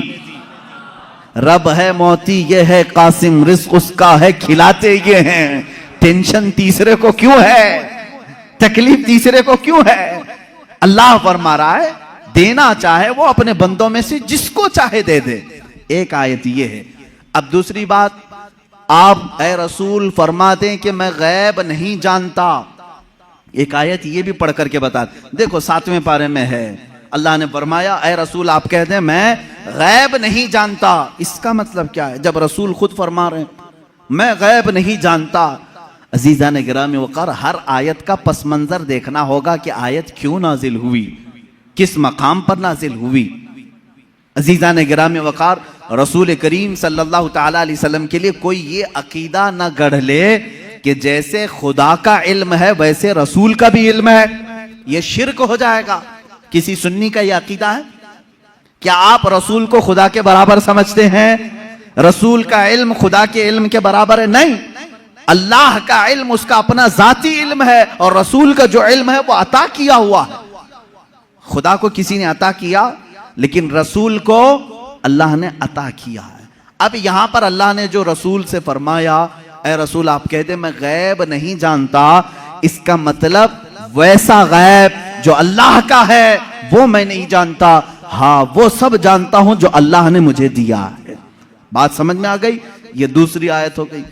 تیسری آیت جو 5 چیزوں کا علم اللہ کے پاس ہے، وہ کون کون سی 5 چیزیں میں نے بتا دیا. قیامت کب آئے گی، ماں کے پیٹ میں کیا ہے، بارش کب آئے گی، کون کہاں مرے گا، اور کل کیا ہونے والا ہے. یہ 5 چیزیں 21ویں پارے میں اللہ نے فرمایا. یہ بہت سارے لوگ اعتراض کے طور پر اسی آیت کو پیش کرتے ہیں، کہتے ہیں دیکھو رسول کو اللہ نے ان چیزوں سے بھی دور رکھا تھا، یہ 5 چیزوں کی خبریں نہیں. جبکہ آپ حدیثیں پڑھیں تو یہ 5 چیزوں کی خبریں حضور نے دی ہیں. قرآن کہہ رہا ہے اس کا علم کسی کے پاس نہیں، اور رسول یہاں خبریں دے رہے ہیں. ایک ٹکڑا اس میں سے میں بتا دوں، ایک ٹکڑا اللہ کے نبی صلی اللہ تعالیٰ علیہ وسلم کی حدیث کی طرف میں لے جاؤں گا. قرآن کی آیت کا ایک ٹکڑا، کون کہاں مرے گا یہ نہیں جانتا کوئی. وما تدری نفس بأی ارض تموت. لیکن جنگ بدر کا موقع ہے، دوسرے دن جنگ ہونے والی ہے. رات کے وقت میرے آقا صلی اللہ علیہ وسلم اپنے ہاتھ میں چھڑی لے کر کے چل رہے ہیں. مسلم شریف کی حدیث ہے. صحیح مسلم شریف کی حدیث، حضور صلی اللہ تعالی علیہ وسلم اپنے ہاتھ میں لکڑی لے کر میدان میں آئے، اپنے صحابہ کو حوصلہ دلانا تھا کہ تم گھبراؤ مت، کل کیا ہونے والا ہے میں بتاتا ہوں۔ قرآن کہہ رہا ہے کل کیا ہونے والا ہے وہ کسی کو نہیں معلوم، اور رسول کہہ کیا ٹکراؤ ہے کیا رسول میں اور قرآن میں اس کو بتاؤں گا میرے عزیزو جواب کے ذریعے سے، کوئی ٹکراؤ نہیں، ٹکراؤ تو ان کے پیٹ میں۔ یہاں حضور پاک صلی اللہ تعالی علیہ وسلم نے اپنی لکڑی اٹھائی اور صحابہ سے کہا ادھر ہٹو، ایک گول لکیر کھینچی اور فرمایا دیکھنا کل جنگ ختم ہونے کے بعد ابو جہل یہاں مرے گا، ابو جہل گر کر کے یہی مرا ہوگا۔ دوسرا دائرہ کھینچا اور ایک کافر کا نام لیا، کہا یہاں عتبہ مرے گا، یہاں شیبہ مرے گا۔ قرآن کہہ رہا ہے کون کہاں مرے گا یہ کسی کو نہیں معلوم، اور رسول لکیر کھینچ کر کے بتا رہے ہیں ابو جہل یہاں مرے گا۔ اب جس صحابی نے یہ حدیث روایت کی ہے، آپ حدیث کے آگے کے الفاظ پڑھیں، انکار کی گنجائش ان کے پاس بھی نہیں، اس لیے کہ مسلم شریف کی حدیث ہے، مسلم شریف کی حدیث ہے جو بخاری کا درجہ بھی رکھتی ہے بعض مقامات پر۔ میرے عزیزوں صحابی کہتے ہیں جنگ ہوئی، ختم ہوئی، دوسرے دن ہم فتح کا جشن منا رہے تھے، لیکن میدان میں جب کافروں کی لاشیں گھسیٹنے کے لیے آئے تو ہم نے دیکھا رسول پاک صلی اللہ علیہ وسلم نے جو دائرہ کھینچا تھا جس کے نام کا، وہ ایک بال برابر بھی باہر نہیں گرا تھا، وہیں گر۔ ابو جہل کے لیے جو پنجرہ بنایا گیا تھا اسی میں مرا ہے، عتبہ اور شیبہ کے لیے جو ڈیڈ لائن کھینچی گئی تھی وہیں ان کا ڈیڈ ہوا ہے، آخری وہیں ختم ہوئے ہیں۔ میرے عزیزو قرآن کہہ رہا ہے کل کیا ہونے والا ہے یہ کسی کو نہیں معلوم، رسول نے ایک دن پہلے جنگ کل کیسے ہونے والی وہ بتا دیا۔ دوسری چیز قرآن کہہ رہا ہے کون کہاں مرے گا یہ نہیں معلوم، رسول تو زمین کھینچ کر کے بتا رہے ہیں۔ دو چیزیں تو یہاں ہو گئی، ماں کے پیٹ میں کیا ہے یہ بھی کوئی نہیں جانتا، تم رسول کی بات آتے ہو تو یہاں کہتے ہو دیکھو قرآن کہہ رہا ہے ماں کے پیٹ میں کیا ہے وہ نہیں جانتا۔ تم تو ڈاکٹروں کے بارے میں بھی اتنا علم رکھتے ہو کہ سونوگرافی سے بتا دیتے ہیں لڑکا ہے کہ لڑکی ہے، آج کے جدید علم میں اس کا تو انکار نہیں ہے۔ اب یہ قرآن کی آیت جس چیز کو منع کر رہی ہے کوئی نہیں جانتا، اس کا مطلب کیا ہے، اس کا مطلب کیا ہے؟ اب بارش کا مسئلہ ہے، بارش کب ہوگی یہ کسی کو نہیں معلوم، بارش کب ہوگی یہ کسی کو نہیں معلوم، لیکن بارگاہ مصطفیٰ صلی اللہ علیہ وسلم میں ایک صحابی حاضر ہوئے، کہا کہ آقا قحط پڑ گیا ہے، بکریاں سوکھ رہی ہیں، جانور مرنے کے قریب ہیں، بارش نہیں ہے، کب آئے گی؟ یہ کس سے پوچھنے آئے صحابی؟ رسول پاک سے، جبکہ قرآن کہہ رہا بارش کب آئے گی یہ کسی کو نہیں معلوم۔ معلوم ہونا نہ ہونا الگ بات ہے، رسول پاک نے کہا ابھی نازل کر دیں۔ حضور پاک صلی اللہ تعالی علیہ وسلم کو اللہ نے اتنا اختیار عطا کیا کہ آپ نے ہاتھ اٹھایا اور کہا اے مولا ہمارے قحط سالی کو دور کر دے، بارش برسا۔ وہ صحابی کہتے ہیں ہمارے ہاتھ نیچے بھی نہیں ہوئے تھے کہ بارش شروع ہو گئی، اور اتنی ہوئی 8 دن تک ہوتی رہی۔ دوبارہ وہ آئے وہی صحابی، انہوں نے کہا آقا اب پانی بھر گیا ہے اور گھروں میں آ رہا ہے، آپ اتنا کہہ دیں کہ اب بارش مدینے میں نہیں دور برسے۔ حضور نے پھر ہاتھ اٹھایا اور کہا اللہم حوالینا لا علینا، اے اللہ ہمارے ارد گرد برسا، اب ہمارے لیے کافی ہے۔ وہ صحابی کہتے ہیں مدینے کے اوپر سے بادل چھٹ گیا، یہاں سکھا رہا، آس پاس بارش برستی رہی۔ تم تو انکار کر رہے ہو کہ رسول کو کب بارش آئے گی یہ نہیں معلوم، حدیث تو بتا رہی ہے رسول جب چاہیں آ جائے، جب چاہیں آ جائے۔ اب آیت کا کیا مطلب ہے؟ آیت میں جو انکار ہے اور حدیث میں بھی ہے، حضور نے فرمایا 5 چیزوں کا علم کسی کو نہیں، یہاں یہی جواب میں دوں گا اے میرے عزیز، اللہ نے یہ سچ فرمایا کہ یہ 5 چیزوں کا علم اللہ ہی کے پاس ہے، لیکن پوری آیت میں اللہ نے یہ کہیں نہیں فرمایا یہ میں کسی کو دوں گا بھی نہیں۔ اللہ نے فرمایا یہ 5 چیزوں کا علم میں کسی کو دیتا بھی نہیں، بلکہ اللہ جسے چاہے ان 5 چیزوں سے خبردار کرے۔ جب عام بندوں کو اللہ ان 5 چیزوں سے خبر کر سکتا ہے تو اپنے غیب بتانے والے رسول کو کیا یہ 5 چیزوں کا علم نہیں دیا جائے گا؟ بے شک میرے آقا صلی اللہ تعالی علیہ وسلم کو خبریں تھی۔ اب آؤ احادیث کی روشنی میں کون کون سی چیزیں صحابہ نے محسوس کی ہیں۔ جنگ بدر کے قیدی جو تھے، وہ جو قید ہوئے تھے 70 لوگ تھے، ان کے بارے میں مشورہ ہو رہا تھا۔ بہت ساری چیزیں ہیں غیب کی خبروں میں، مشورہ ہو رہا تھا کہ کیا کیا جائے۔ بعض نے کہا ان کو مار ڈالیں، جلا دیں، بہت انہوں نے ستایا ہے مسلمانوں کو، لیکن حضرت ابو بکر صدیق رضی اللہ تعالیٰ عنہ کے مشورے پر عمل ہوا. انہوں نے کہا ان سے فدیہ لے کر کے چھوڑ دیا جائے. حضور پاک صلی اللہ تعالیٰ علیہ وسلم ہر ایک قیدی کو باری باری بلا رہے تھے کہ تمہارے پاس جو ہے وہ لے آؤ, مال دو اور آزاد ہو جاؤ, کیونکہ انہوں نے تلوار اٹھائی تھی. تلوار اٹھانے کا یہ جرم ہے, اب آزاد ہو. دوسری قومیں تو چھوڑتی نہیں, تلوار اٹھانے والے کو مار دیا جاتا ہے یا جیل میں ڈالا جاتا ہے. یہ میرے آقا کا رحم تھا کہ فدیہ دے کر کے انہیں چھوڑا جا رہا تھا, اس لیے کہ یہ بعد میں پھر دائرہ اسلام میں آئیں گے. چھوڑا جا رہا تھا. انہی قیدیوں میں حضور کے چچا عباس بھی تھے. وہ ایمان لائے ہوئے نہیں تھے, کافروں کی طرف سے لڑنے کے لیے آئے تھے. عباس وہ بھی قیدیوں میں تھے, چچا ہیں. حضور صلی اللہ تعالیٰ علیہ وسلم کے پاس پہنچے, کہا اے چچا آپ تو ان کے دشمنوں کے ساتھ آئے تھے, فدیہ دو اور آزاد ہو جاؤ. کہا میرے پاس کچھ بھی نہیں, میرے پاس کچھ بھی نہیں ہے, مال کچھ بھی نہیں ہے. حضور پاک صلی اللہ تعالیٰ علیہ وسلم نے کیا فرمایا جانتے ہیں؟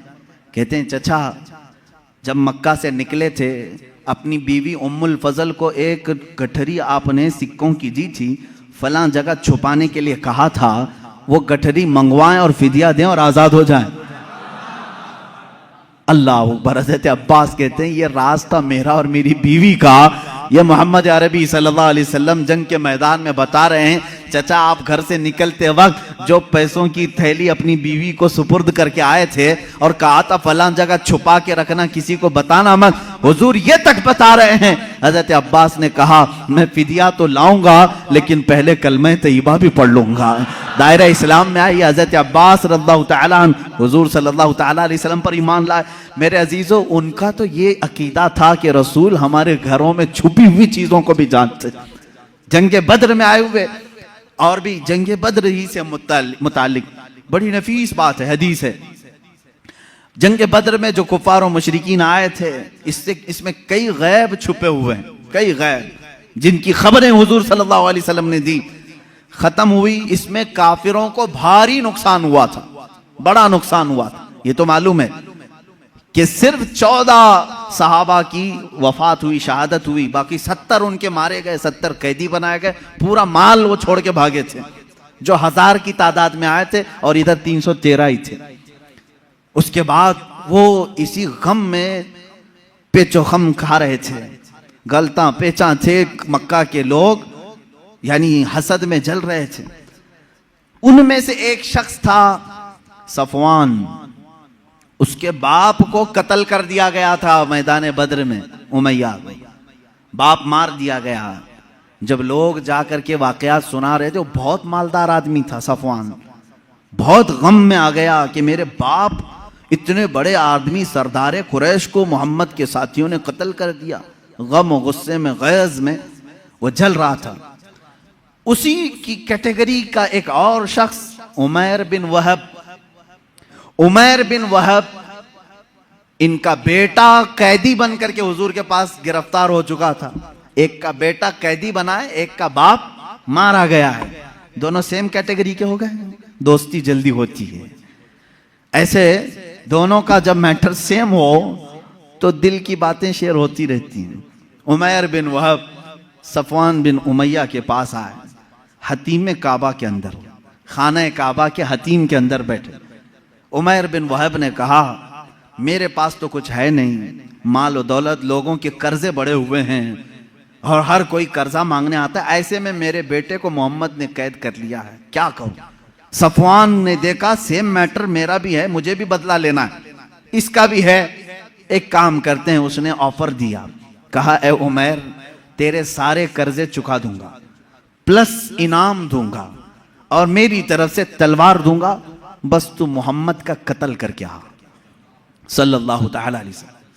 دونوں خفیہ میٹنگ کرتے ہیں خانہ کعبہ کی حتیم میں بیٹھ کر, اور اس کے بعد صفوان نے اپنی تلوار کو زہر میں بجھا کر, آگ میں تپا کر کے, کہ کسی کو تھوڑا زخم بھی دے دیا جائے تو وہ مر جائے, اتنی زہریلی تلوار عمیر بن وہب کے ہاتھ میں تھی. عمیر بن وہب کو شیطان قریش کہتے تھے کہ سب کو بھڑکانے والا, جنگ بدر میں لانے والا. عمیر بن وہب یہ زہریلی تلوار لے کر مدینے آئے.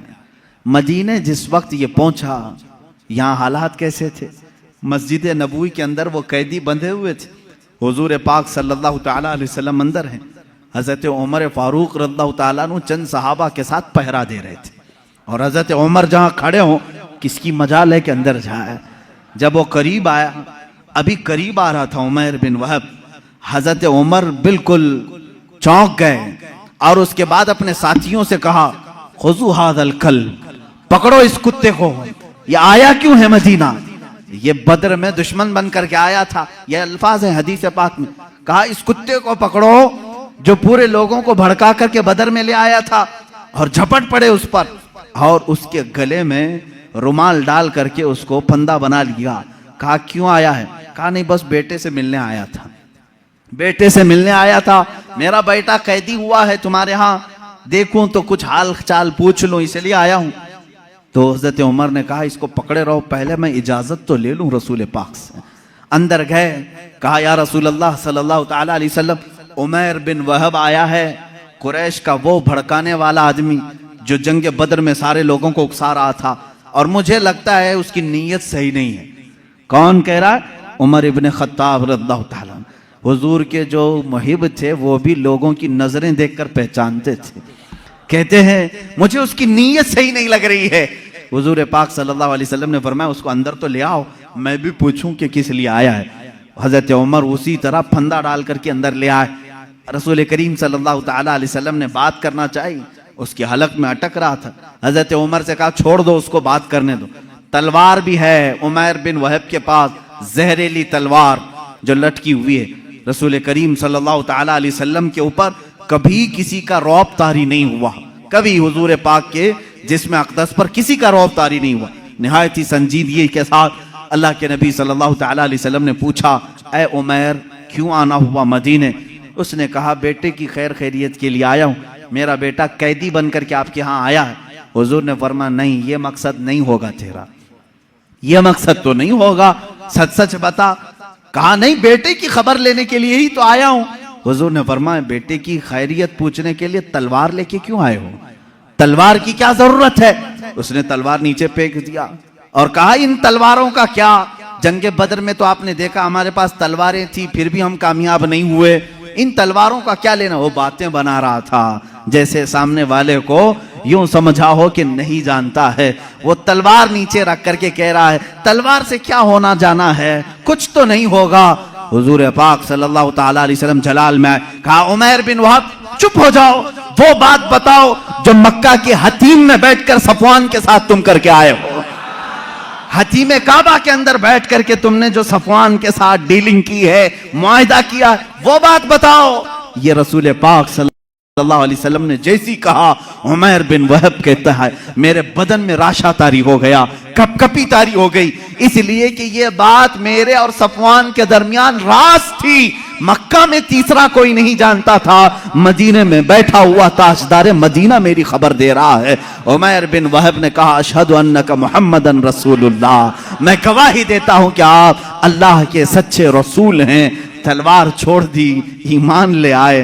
حضرت عمر نے گلے سے گلے لگا لیا اور اس کے بعد باہر آ کر کے کہتے ہیں صحابہ سے اے لوگوں، پہلے مجھے یہ شخص خنزیر سے زیادہ ناپسند تھا، لیکن ایمان لایا ہے، اب مجھے میرے عزیز بیٹے سے زیادہ محبوب ہے۔ یہ ایمان کی علامت بھی ہے۔ اللہ کے نبی صلی اللہ تعالیٰ علیہ وسلم نے وہ خبر دی جو حتیم کعبہ میں بیٹھ کر کے وہ راز و نیاز سے باتیں کر رہے تھے۔ اس لیے میرے عزیزو، جب آپ اپنے گھر میں تنہائی میں بیٹھ کر کے یاد کریں، اس یقین کے ساتھ یاد کرو کہ میرا نبی سن رہا ہے، میرے آقا کو اس کی خبر ہے۔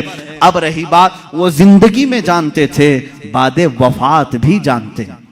یہ بھی دلیل ہمارے پاس۔ پہلے ہم زندگی ہی کی بات کر لیں، ظاہری زندگی کی۔ اللہ کے نبی صلی اللہ تعالیٰ علیہ وسلم کے ساتھ ایک بار نہیں کئی مرتبہ یہ معاملہ آتا ہے۔ جنگ موتا یہ جارڈن کی سرزمین پر ہے، اردن، جس کو عربی میں اردن کہتے ہیں، انگلش میں جارڈن۔ جنگ موتا یہ ایک بڑی خطرناک جنگ ہوئی ہے صحابہ کے ساتھ، اس میں رسول کریم صلی اللہ تعالیٰ علیہ وسلم شریک نہیں تھے، مدینہ طیبہ میں تھے چند صحابہ کے ساتھ۔ اس میں صحابہ گئے، حضرت جعفر طیار رضی اللہ تعالیٰ سپہ سالار بن کر کے گئے تھے۔ حضرت جعفر طیار حضور صلی اللہ تعالیٰ علیہ وسلم کے چچیرے بھائی ہیں، حضرت مولا علی کرم اللہ وجہہ الکریم کے سگے بھائی ہیں، جعفر بن ابی طالب۔ یہ سپہ سالار بن کر کے گئے، وہاں پر بازنطینی لوگوں سے سخت ترین مقابلہ تھا۔ مدینے میں میرے آقا صلی اللہ تعالیٰ علیہ وسلم بیٹھے ہوئے ہیں، جنگ موتا ہو رہی ہے۔ آج آپ جا کر کے کیلکولیٹ کر کے دیکھ لینا مدینے سے جارڈن کا فاصلہ کتنا ہے، کافی زیادہ ہوگا۔ وہ ایک الگ کنٹری ہے، آج یہ سعودی عرب الگ کنٹری ہے۔ دوپہر کا وقت ہے، اللہ کے نبی صلی اللہ تعالیٰ علیہ وسلم مسجد میں بیٹھے ہیں، صحابہ سامنے ہیں۔ حضور اکرم صلی اللہ تعالیٰ علیہ وسلم اچانک آپ کی آنکھوں میں آنسوں کا قطرہ ہے۔ آپ نے فرمایا جنگ موتا میں جعفر طیار کے ہاتھ میں علم تھا، لیکن وہ شہید کر دیے گئے، شہید کر دیے گئے۔ پھر فرمایا اب علم عبداللہ بن رواحہ کے ہاتھ میں ہے۔ حضور صلی اللہ تعالیٰ علیہ وسلم یہاں صحابہ کو بتا رہے ہیں۔ تھوڑی دیر کے بعد حضور نے فرمایا عبداللہ بھی شہید کر دیے گئے، ایک اور صحابی کا نام لیا۔ پھر اس کے بعد حضور صلی اللہ تعالیٰ علیہ وسلم نے فرمایا اے میرے صحابہ، اب علم اس کے ہاتھ میں ہے جس کو سیف اللہ کہا جاتا ہے، یعنی اللہ کی تلوار کے ہاتھ میں اب جھنڈا آیا ہے۔ کون ہے؟ خالد بن ولید کے ہاتھ میں ہے۔ اللہ رب العزت خالد بن ولید کے ہاتھ میں فتح رکھا ہے۔ اس کے بعد شام ہوئی، صحابہ اکرام کو حضور نے بشارت دے دی، خوشی مناؤ کہ جنگ موتا میں اسلام کو فتح نصیب ہوئی، مسلمان غالب آئے۔ یہ جنگ ختم ہونے کے تقریباً 1 مہینے کے بعد صحابہ واپس آئے، اور جب جنگ کی فتح کی خبر مدینے میں پھیلتی تھی تو لوگ خوشیوں سے استقبال کے لیے باہر جاتے تھے، لیکن یہاں مدینے میں پہلے سے خوشیاں ہو چکی تھیں۔ 1 مہینے کے بعد وہ صحابہ آئے اور وہ آ کر کے حالات بیان کرنا چاہ رہے تھے۔ صحابہ نے کہا رکو رکو، ہم خود بتاتے ہیں جنگ موتا میں کیا کیا ہو رہا تھا۔ وہ کہتے ہیں کیا پہلے جھنڈا جعفر ابی طالب کے پاس نہیں تھا؟ کہا ہاں تھا، وہ شہید ہو گئے، ان کے بعد عبداللہ کے پاس تھا؟ کہا ہاں تھا۔ کہا ان کے بعد زید بن حارثہ کے پاس تھا؟ کہا ہاں ان کے پاس تھا۔ پھر جھنڈا خالد بن ولید کے ہاتھ میں آیا اور فتح ہو گئی۔ وہ صحابہ کہتے ہیں ہم لڑنے کے لیے گئے تھے، تم مدینے میں بیٹھے تھے، خبریں تم دے رہے ہو۔ ان صحابہ نے کہا ہاں بات ہمارے علم غیب کی نہیں، رسول اللہ کے علم غیب کی ہے۔ جس وقت تم جنگ کے میدان میں تھے، اللہ کے نبی پورے موتا جنگ کا نقشہ ہمیں مدینے میں بتا رہے تھے۔ عزیزان گرامی وقار، اسی کو امام اہل سنت فاضل بریلوی نے فرمایا ہے، سر عرش پر ہے تیری گزر، دل فرش پر ہے تیری نظر، ملکوت و ملک میں نہیں کوئی شے، وہ جو تجھ پہ عیاں نہیں۔ یا رسول اللہ، اور کوئی غیب کیا تم سے نہا ہو بھلا، جب نہ خدا ہی چھپا تم پہ کروڑوں درود۔ عزیزان گرامی وقار، بے شمار واقعات میں صحابہ کہتے ہیں ہمیں معلوم تھا، اللہ کے نبی صلی اللہ تعالیٰ علیہ وسلم کو اس کی خبر تھی۔ اب اپنے بعد ہونے والے حالات کو جو حضور نے بیان کیے وہ خود ایک الگ ٹاپک ہے، قیامت کی نشانیاں۔ رسول کریم صلی اللہ تعالیٰ علیہ وسلم نے کیا کیا نہیں بیان کیا۔ ایک صحابی حضرت حذیفہ بن یمان رضی اللہ تعالیٰ عنہ، یہ ایک ایسے صحابی ہیں، یہ ان کی خصوصیت یہ تھی حضرت عمر فاروق ان کو دیکھتے رہتے تھے۔ کیوں جانتے ہیں؟ یہ راز حضور صلی اللہ تعالیٰ علیہ وسلم کے کچھ رازوں سے یہ واقف تھے۔ حضرت حذیفہ، حضرت عمر جو ہے جب بھی کسی کا جنازہ ہوتا تو سب سے پہلے صفوں میں حضرت حذیفہ کو دیکھتے تھے۔ اگر حضرت حذیفہ نماز میں ہیں تو حضرت عمر نماز پڑھتے تھے، اگر حضرت حذیفہ نہیں ہوتے تو حضرت عمر بھی نماز نہیں پڑھتے۔ کیوں؟ کیا بات ہے؟ کیا چیز ایسی تھی؟ آپ سے پوچھا گیا امیر المومنین کیا بات ہے؟ کیوں آپ حذیفہ کو تلاش کرتے ہیں اور جب حذیفہ جماعت میں ہو تو آپ نماز پڑھتے ہیں جنازے کی، وہ نہ ہو تو نماز جنازہ نہیں پڑھتے؟ بات یہ ہے میرے عزیزو، حضرت حذیفہ کہتے ہیں رسول کریم صلی اللہ تعالیٰ علیہ وسلم نے ان کو قیامت تک آنے والے منافقین کا نام کے ساتھ بتایا تھا۔ فلاں بن فلاں منافق ہے، فلاں بن فلاں منافق ہے، فلاں بن فلاں منافق ہے۔ حضرت حذیفہ کہتے ہیں میں نے سب نام یاد رکھے۔ حضرت عمر کہتے ہیں یہ راز رسول کے جانکار تھے اور یہ جانتے تھے کہ کون مرا ہے، مومن مرا ہے کہ منافق مرا ہے۔ حضرت حذیفہ جس جنازے میں شریک ہوتے، حضرت عمر کہتے مومن کا جنازہ گیا، جہاں نہیں ہوتے وہ خود ہی دور ہٹ جاتے۔ حضرت حذیفہ نہیں ہے اس کا مطلب ہے دال میں کچھ کالا ضرور ہے۔ میرے عزیزو، حضور اکرم صلی اللہ تعالیٰ علیہ وسلم نے انہیں نام کے ساتھ بتایا تھا۔ کیا یہ غیب کی خبر نہیں ہے؟ یہ غیب کی خبر نہیں ہے کس کے دل میں کیا چھپا ہے؟ ایمان اور نفاق تو یہ دل کی کیفیت کا نام ہے۔ حضور اکرم صلی اللہ تعالیٰ علیہ وسلم نماز کی حالت میں ہوں اور صحابہ اکرام پیچھے نماز پڑھ رہے ہوں تب بھی حضور فرماتے ہیں تمہارے رکوع اور سجدے بھی مجھ سے چھپے ہوئے نہیں، تم اپنے دلوں میں جو سوچتے ہو وہ بھی خبریں اللہ تعالیٰ مجھ پر منکشف فرماتا ہے۔ اب حضرت حذیفہ رضی اللہ تعالیٰ عنہ فرماتے ہیں، وہی حدیث سن لیں، حضور اکرم صلی اللہ تعالیٰ علیہ وسلم ایک دن اپنے حجرے سے باہر آئے، ممبر پر کھڑے ہو گئے، فجر کی نماز پڑھا کر ممبر پر کھڑے ہو گئے، خطبہ دیتے رہے۔ حضرت حذیفہ کہتے ہیں ظہر کی اذان ہو گئی، ظہر تک ظہر کی نماز پڑھائی، حضور پاک صلی اللہ علیہ وسلم پھر ممبر پر چڑھے، خطبہ دیتے رہے، عصر ہو گئی، عصر کے بعد پھر خطبہ دیا، مغرب ہو گئی، مغرب کے بعد پھر خطبہ دیا، عشاء ہو گئی۔ اتنا لمبا خطبہ پوری زندگی پاک میں کبھی نہیں تھا۔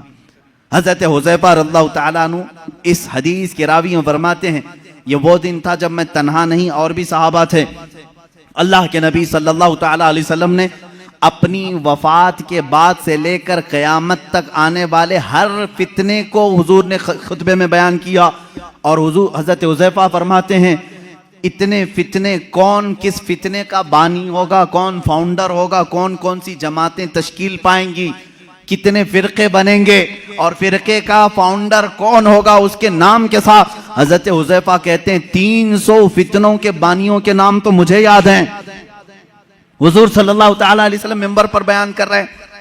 اور ایک حدیث حضرت ابو ہریرہ سے، حضور صلی اللہ تعالیٰ علیہ وسلم اپنے ہاتھ میں 2 کتابیں لیے ہوئے تھے، پوچھا حضرت ابو ہریرہ نے کیا ہیں؟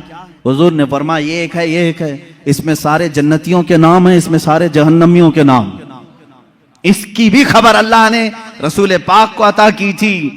اب کون سی چیزوں کو تم نکالو گے کہ یہ نہیں جانتے تھے، وہ نہیں جانتے تھے، کون جنتی ہے اور کون دوزخی ہے، اس کی خبر بھی میرے آقا صلی اللہ تعالیٰ علیہ وسلم عطا فرما رہے ہیں، بلکہ جنت کے اندر پہنچنے والوں کی خبریں، دوزخ میں کون جائے گا ان کی خبریں، قبروں کے متعلق، یہاں تک کہ ایک حدیث پاک ہے حضور صلی اللہ تعالیٰ علیہ وسلم گزر رہے تھے، ایک جگہ قبرستان کے کھڑے ہو گئے اور آپ نے ایک بیری کے درخت کی ٹہنی شاخ کو توڑ کر ان قبروں پر لگایا، ہرے ہرے پتے تھے۔ صحابہ نے پوچھا یا رسول اللہ صلی اللہ تعالیٰ علیہ وسلم کیا بات ہے؟ آپ نے یہ پتوں کو ان کی قبروں پر رکھا، یہیں سے پھول چڑھانے کا ثبوت بھی ہمیں ملتا ہے۔ حضور پاک صلی اللہ تعالیٰ علیہ وسلم نے ہری بھری ٹہنیاں لگائی۔ حضور اکرم صلی اللہ تعالیٰ علیہ وسلم فرماتے ہیں میں گزر رہا تھا، میں نے دیکھا ان دونوں قبروں پر عذاب ہو رہا ہے، ان دونوں قبروں پر عذاب ہو رہا ہے، اور دونوں کو عذاب کس وجہ سے ہو رہا ہے یہ بھی میرے آقا نے فرمایا، ایک چغلی کرتا تھا اور دوسرا پیشاب کے چھینٹوں سے نہیں بچتا تھا، پیشاب کے جو قطرے ہیں وہ اڑ کر کپڑے میں لگتے ہیں، اس پر بھی عذاب دیا جا رہا ہے قبر میں۔ حضور اکرم صلی اللہ تعالیٰ، اسی لیے کسی بھی مومن کو یہ زیب نہیں دیتا کہ وہ کھڑے ہو کر کے پیشاب کرے اور چھینٹے اپنے بدن پر اچھالے، یہ مسلمان کو زیب نہیں دیتا، ورنہ وہ قبر میں عذاب میں گرفتار ہوگا۔ پیشاب کے چھینٹوں سے اپنے آپ کو بچاؤ، اس سے بیماریاں بھی آتی ہیں، نسیان کی بیماری، جو پیشاب کے چھینٹوں سے اپنے آپ کو نہیں بچاتا اس کو بھولنے کی بیماری لگ جاتی ہے، بار بار بھولے گا، حافظہ کمزور ہوگا، اور پلس عذاب الگ۔ حضور اکرم صلی اللہ تعالیٰ علیہ وسلم فرماتے ہیں دونوں قبروں پر میں نے ٹہنیاں اس لیے رکھی کہ ہر ہرا پتا اللہ کی تسبیح بیان کرتا ہے، جب تک وہ تازہ ہوتے ہیں اللہ کی تسبیح بولتے ہیں پتے، اور ان کی تسبیح پڑھنے سے ان کے قبر کے عذاب میں تخفیف ہو جاتی ہے، عذاب ان کا ہلکا ہو جاتا ہے۔ اب سمجھ گئے آپ، قبر پر ٹہنیاں لگانے کا ثبوت اسی حدیث پاک سے ہے۔ پھول بھی تازے ہم اس لیے ڈالتے ہیں کہ وہ تسبیح پڑھیں اور قبر والے کو اس کا فائدہ ہو۔ ہاں اولیاء کاملین کے مزارات پر اس لیے کہ ان کے درجات میں بلندی ہو، عذاب میں تخفیف گنہگاروں کے لیے، اور جو نیکوکار ہیں ان کے درجات میں بلندی کے لیے، دونوں بھی مقصد ٹھیک ہیں۔ حضور اکرم صلی اللہ تعالیٰ علیہ وسلم نے قبر کے اندر کے حالات بھی بیان فرمائے، قبر کے اندر کے حالات۔ ایک بار خطبے کے لیے کھڑے ہوئے لوگوں سے پوچھا اے لوگوں کچھ پوچھنا ہے مجھ سے پوچھ لو، کچھ پوچھنا ہے مجھ سے پوچھ لو۔ ایک صحابی حضرت عبداللہ انہوں نے پوچھا کہ یا رسول اللہ صلی اللہ علیہ وسلم میرے باپ کون ہیں، میرا باپ کون ہے؟ لوگ ان کو تانا مارتے تھے۔ حضور صلی اللہ تعالیٰ علیہ وسلم نے فرمایا عبداللہ تیرے باپ کا نام حذافہ ہے، حذافہ ہے، اور تحقیق کے بعد یہی بات ثابت ہوئی، ان کے والد عبداللہ بن حذافہ، حذافہ ان کے والد تھے، حضور صلی اللہ تعالیٰ علیہ وسلم کو اس کی بھی خبر ہے کون کس کا بیٹا ہے، اس کی بھی خبر ہے۔ اب بعد وفات کی بات بھی میں بتا دوں، کیا حضور صلی اللہ تعالیٰ علیہ وسلم کو ان کی وفات کے بعد کی خبر ہوگی کہ نہیں ہوگی؟ رسول کریم صلی اللہ تعالیٰ علیہ وسلم کو وفات کے بعد خبر ہے یا نہیں؟ حیات بعد الممات، یہ میرا خود الگ ایک عنوان رہے گا، حیات النبی۔ لیکن حضور کی وفات کے بعد وہ اپنی امت کو جانتے ہیں کہ نہیں جانتے؟ عزیزان گرامی، ایک صحابی کہتے ہیں حضور صلی اللہ تعالیٰ علیہ وسلم سے، انہوں نے عرض کیا آقا میں آپ سے قریب ہونے کے لیے کیا کروں؟ حضور صلی اللہ تعالیٰ علیہ وسلم کی وفات کے بعد کی بات پوچھ رہے ہوں۔ حضور نے فرمایا تم کثرت سے درود پڑھو، کثرت سے درود پڑھو۔ انہوں نے پوچھا، ہر اس صحابی نے اچھا کیا جو پوچھا، اس زمانے میں وہ فتویٰ بھی دیا جا سکتا ہے۔ انہوں نے پوچھا یا رسول اللہ صلی اللہ علیہ وسلم کیا آپ کی وفات کے بعد، موت کے بعد میرا پڑا ہوا آپ تک پہنچے گا؟ یہی تو سوال ہے دوسروں کا، اور انہوں نے سنیوں کا بوجھ بھی ہلکا کیا، کوئی شک میں نہ رہے۔ حضور پاک صلی اللہ علیہ وسلم نے جواب میں بھی اتنا ہی نہیں فرمایا پہنچے گا، بلکہ یوں فرمایا صحابی کو، وہ اور لوگ ہیں جن کے مرنے کے بعد ہڈیاں گل جاتی ہیں، جسم سڑ جاتا ہے۔ ان اللہ حرم علی الارض ان تأکل اجساد الانبیاء فنبی اللہ حی یرزق۔ اللہ کے نبی فرماتے ہیں، حدیث ہے، بے شک اللہ نے زمین کو حرام کر دیا ہے، وہ نبیوں کے جسموں کو کھا نہیں سکتی۔ اللہ کے نبی زندہ ہوتے ہیں اور رزق بھی دیے جاتے ہیں، ان کو رزق دیا جاتا ہے۔ تم جو درود پڑھتے ہو صرف پہنچتا نہیں، میرے آقا فرماتے ہیں جس نے درود پڑھا میں اسے بھی جانتا ہوں، اس کے باپ کو بھی جانتا ہوں۔ پڑھو درود مبارک، اللہم صلی علی سیدنا محمد وعلی آلہ واصحابہ وبارک وسلم ابدا۔ رسول کریم صلی اللہ تعالی علیہ وسلم فرماتے ہیں میں اس کو بھی جانتا ہوں، اس کے باپ کو بھی جانتا ہوں۔ غیب کی خبریں رکھنے والا وہ رسول کبھی یہ نہیں فرمایا کہ مدینے سے بھیجے گا تو جانتا ہوں، مکے سے بھیجے گا تو جانتا ہوں، مطلق فرمایا افریقہ سے بھیجے، ہندوستان سے بھیجے، پاکستان سے بھیجے، جہاں سے بھی بھیجے، چاہے اس کے باپ کا نام جیسا بھی ہو، لیکن میرے آقا نے فرمایا میں اس کو بھی جانتا ہوں، اس کے باپ کو بھی جانتا ہوں۔ اے مسلمانوں فخر کرو اس بات پر، قربان جاؤ اس بات پر۔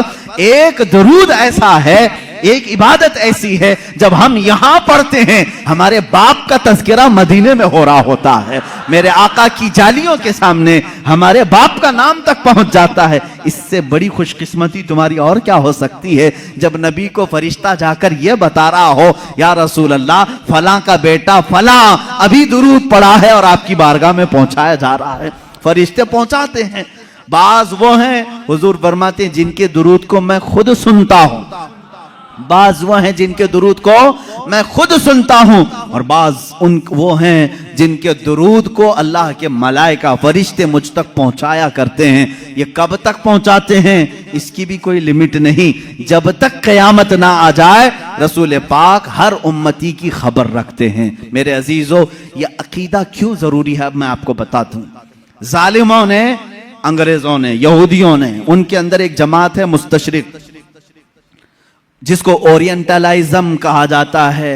یہ مستشرق ہیں، یہ اسلام کو پڑھتے ہیں، ہوتے یہودی ہیں، عیسائی ہیں، مشنری کے لوگ اسلام کو پڑھتے ہیں، قرآن پڑھتے ہیں، حدیث پڑھتے ہیں، عالم بھی بن جاتے ہیں، اور پھر ہماری یونیورسٹیز میں پڑھاتے بھی ہیں اور لوگوں کے درمیان اسلام کی باتیں کرتے ہیں، لیکن کچھ نہ کچھ اس میں سے اعتراض نکال کر کے مسلمانوں کے عقیدے میں کشمکش لانا چاہتے ہیں، وسوسے ڈالنا چاہتے ہیں۔ ایسے ہر زمانے میں رہے، آج بھی خود مصر میں جامعہ قاہرہ یونیورسٹی کا نام ہے، قاہرہ یونیورسٹی، وہاں پر آج بھی وہ یہودی اسلامی تعلیمات پڑھا رہے ہیں، فقہ اسلامی پڑھاتے ہیں، وہ ہے نہیں مسلمان لیکن اسلامی تعلیمات سے خوب واقف ہیں۔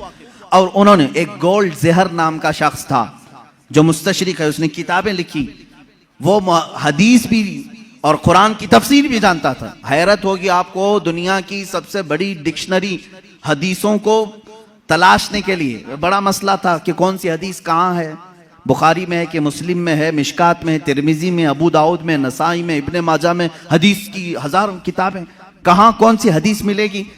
اس کی پہلی ڈکشنری جنہوں نے بنایا المعجم المفہرس لالفاظ الحدیث، یہ تقریباً 6 یا 7 جلدوں میں کتاب ہے، ڈکشنری ہے۔ الف سے اگر حدیث شروع ہوتی ہے تو یہ کہاں کہاں ملے گی اس کے ساتھ لکھا ہوا ہے۔ اس پر پوری محنت کیا 4 یہودی عالموں نے، وہ مسلمان نہیں۔ ان کو کیوں اتنی فکر ہے، کیوں وہ اتنی محنت کر رہے ہیں؟ تفسیر پر لکھا ہے انہوں نے، علم تفسیر پر کتابیں لکھی ہیں۔